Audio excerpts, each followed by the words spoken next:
You reap what you sow. Welcome to Viva. Now, cosmetics millionaire Datuk Sri Alif Shukri is furious with the backlash received from netizens after his Rolls-Royce car was impounded by the Road Transport Department. Now, the car was impounded as it had a Sarawak road tax when the said vehicle was in Peninsular Malaysia. Now, netizens have accused Datuk Sri on cheating as the road tax for the luxury car in Sarawak costs about 5,800 ringgit, while in Peninsula it would cost close to 20,000 ringgit. Now, Datuk Sri Alif Shukri has claimed that the road tax and vehicle registration were handled by his management staff. Now, he refused to accept the blame of the offence and said that his employees handled it. Well, maybe after this, the millionaire could be more proactive in making sure his employees don't get him into trouble again. Now, the truth is out, everyone. Our retirements are in dire jeopardy in Malaysia. Now, EPF says a person must have 228,000 ringgit of retirement savings by the age 55. But as of 2015, two-thirds of EPF members aged 54 have 50,000 ringgit or less. Now, Malaysians are not prepared for this retirement financially, and this is a shocking revelation. Now, a KRI report said that the average life expectancy of Malaysians has increased to 77.4 years for women and 72.5 years for men. So, based on these facts, a huge majority of EPF holders have only 50,000 ringgit to spend for the next 20 years. That is seriously not enough. Now, EPF CEO Datuk Shahril Riza Rizwan has confirmed that in this day, based on retirement benefits, EPF does not cover everyone in the country. Now, there are 17 million EPF accounts in Malaysia, and about 10 million accounts are either non-active or have zero balance. Now, what can be done?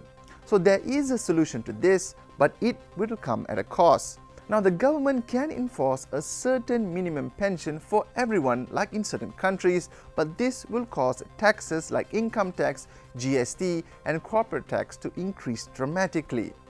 Now, I think it's time for all Malaysians to look at their savings and try to do the bare minimum to not suffer financially when they retire. Now, YouTube star Logan Paul has apologized for posting a video showing him and his friends joking next to a body of a dead man in a so-called suicide forest in Japan. Now, the 22-year-old deleted the video titled "We found a dead body in a Japanese suicide forest" after it caused a social media backlash. Although the dead man was not identified and his face was blurred, the footage showed close-up shots of his corpse. Now, the Aokigahara forest in the base of Mount Fuji is known to be a frequent site of suicides in Japan. Now, reactions of the video ranged from deeply personal expressions of pain and disgust to pleas for forgiveness from the fan base of the video blogger and criticism from fellow YouTubers. Now, in his apology, Paul stated that he had never faced criticism like this before because I have never made a mistake like this before. He said he had intended to raise awareness for suicide prevention. Well, that really didn't happen. Now, Donald Trump has threatened to cut financial aid to Palestine after his decision to make Jerusalem the capital of Israel was severely contested by the Palestinians. Now, he said on Twitter that if the Palestinians are no longer willing to talk peace, then the US would not contribute financial aid through the United Nations Relief Agency for the Palestinian refugees. Now, the agency runs education, health and social programs. Now, the United States is the largest governmental donor, handing over almost $370 million in 2016. Now, the withdrawal of aid is likely to have a significant impact on the United Nations agency work, as the United States contributes almost 30% of its overall funding.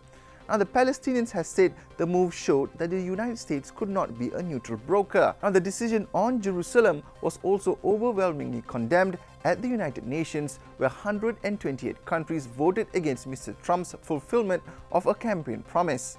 Now, the US envoy to the United Nations, Nikki Haley, said that the United States president wants the Palestinians to come to the negotiation table for peace talks and will stop funding until they do.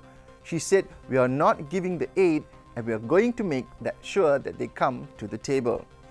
Now, that's all we have for you on Viva today. Please like and share on our videos online. My name is Dishan Kumar. Thank you for watching and have a great 2018.